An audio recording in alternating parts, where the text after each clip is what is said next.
اللہ کے نام سے شروع جو بڑا مہربان اور نہایت رحم والا ہے۔ کروڑوں درود نبی کریم صلی اللہ علیہ وآلہ وسلم پر، جن پر اللہ رب العزت خود درود بھیجتا ہے۔ اردو انفو ٹی وی کے معزز دوستو، السلام علیکم۔ حضرت ابو ہریرہ رضی اللہ تعالی عنہ سے روایت ہے کہ رسول اللہ صلی اللہ علیہ وآلہ وسلم نے فرمایا، اللہ تعالی فرماتا ہے کہ ابن آدم کا ہر عمل اسی کے لیے ہے سوائے روزے کے، کیونکہ روزہ میرے لیے ہے اور اس کی جزا میں ہی دیتا ہوں۔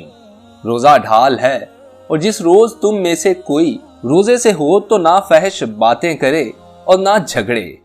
اگر اسے کوئی گالی دے یا لڑے تو کہہ دے کہ میں روزے سے ہوں۔ قسم ہے اس ذات کی جس کے قبضے میں محمد مصطفیٰ صلی اللہ علیہ وآلہ وسلم کی جان ہے، روزہ دار کے منہ کی بو اللہ تعالیٰ کو مشک کی خوشبو سے زیادہ پیاری ہے۔ روزہ دار کے لیے دو خوشیاں ہیں جن سے اسے فرحت ہوتی ہے، جب افطار کرے تو خوش ہوتا ہے، اور جب اپنے رب سے ملے گا تو اپنے روزے کے عظیم اجر کے باعث خوش ہوگا۔ حضرت ابو ہریرہ رضی اللہ تعالیٰ عنہ سے مروی ہے کہ رسول اللہ صلی اللہ علیہ وآلہ وسلم نے فرمایا، آدمی کا ہر عمل اس کے لیے ہے، اور نیکی کا ثواب 10 گنا سے لے کر 700 گنا تک ہے، سوائے روزہ کے کہ وہ میرے لیے ہے اور میں اس کی جزا کرتا ہوں۔ یقیناً وہ روزہ دار کھانا اور شہوت نسوانی کو میری وجہ سے ترک کرتا ہے، بس وہ روزہ میرے لیے ہے اور میں اس کی جزا عطا کرتا ہوں۔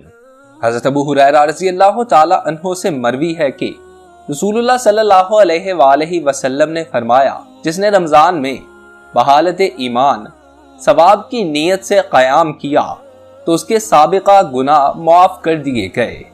حضرت سہل بن سعد رضی اللہ تعالی عنہ سے روایت ہے کہ حضور نبی اکرم صلی اللہ علیہ وآلہ وسلم نے فرمایا، جنت میں ایک دروازہ ہے جس کو ریان کہا جاتا ہے، قیامت کے روز اس سے صرف روزہ دار داخل ہوں گے اور ان کے سوا اس سے کوئی داخل نہیں ہوگا۔ کہا جائے گا کہ روزہ دار کہاں ہیں؟ اس دروازہ میں سے داخل ہونے کے لیے روزے دار کھڑے ہو جائیں گے، اس دروازہ میں سے ان کے علاوہ کوئی اور داخل نہیں ہوگا۔ پھر جب وہ داخل ہو جائیں گے تو دروازہ بند کر دیا جائے گا اور کوئی دوسرا اس سے داخل نہیں ہوگا۔ حضرت ابو امامہ رضی اللہ تعالی عنہ سے مروی ہے کہ میں نے عرض کیا، یا رسول اللہ، مجھے کسی عمل کے کرنے کا حکم فرمائیے۔ آپ صلی اللہ علیہ وآلہ وسلم نے ارشاد فرمایا، روزہ، اس کے برابر کوئی دوسرا عمل نہیں۔ میں نے دوبارہ عرض کیا، یا رسول اللہ، مجھے کسی عمل کے کرنے کا حکم فرمائیے۔ آپ صلی اللہ علیہ وآلہ وسلم نے پھر فرمایا، روزہ رکھو، اس کے برابر کوئی دوسرا عمل نہیں ہے۔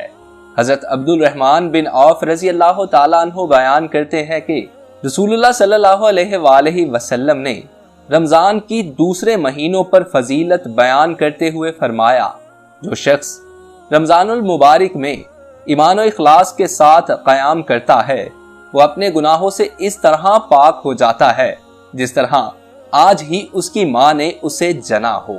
اللہ ہمیں اس ماہ بابرکت رمضان المبارک کی نعمتیں سمیٹنے کی توفیق عطا فرمائے۔